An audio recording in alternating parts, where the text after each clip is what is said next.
Iran અને Israel America વચ્ચે ચાલી રહેલા યુદ્ધની સીધી અસર હવે દરેક ક્ષેત્રમાં જોવા મળી રહી છે। વૈશ્વિક તણાવને કારણે દેશભરમાં સર્જાયેલી ગેસ સિલિન્ડરની અછતમાં વલસાડની સરકારી આયુર્વેદિક હોસ્પિટલ પણ હવે આવી ગઈ છે।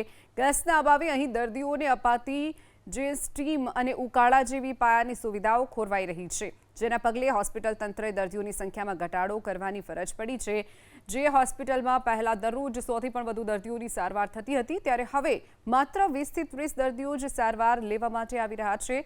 ગંભીર દર્દીઓને જ માત્ર સારવાર આપવામાં આવી રહી છે। પ્રાથમિકતા દૂરથી આવતા ઘણા દર્દીઓને તો સારવાર વગર જ પાછા ફરવું પડે છે। જે ગેસની અછત છે તેના કારણે કેવું કે પેશન્ટોને જે સ્ટીમ મળવી જોઈએ, જે ઉકાળા મળવા જોઈએ, તે પણ કે જે ક્વોન્ટિટી કે ક્વોલિટી પ્રમાણે નહીં થઈ શકે અને પેશન્ટોને તેટલી સારી સારવાર અને સરખી સારવાર ના મળી શકે। એ પ્રમાણે અમે પેશન્ટોને કેવું કે પેશન્ટોના ઓછા કર્યા છે કે એમની ક્વોન્ટિટી ઓછી કરીને પેશન્ટ ઓછા કરીને એમને સારી અને સુખદ એવી ટ્રીટમેન્ટ આપી શકીએ, તેના માટે અમે પેશન્ટોને પહેલાં 100 આવતા હતા, હવે અમે કેવું કે 50થી 60 પેશન્ટો કે 50થી 30 પેશન્ટોને લઈએ છીએ અને તે પ્રમાણે અમે આગળની ટ્રીટમેન્ટ કરીએ છીએ કે જે એમાં સારી રીતે એમને થઈ શકે।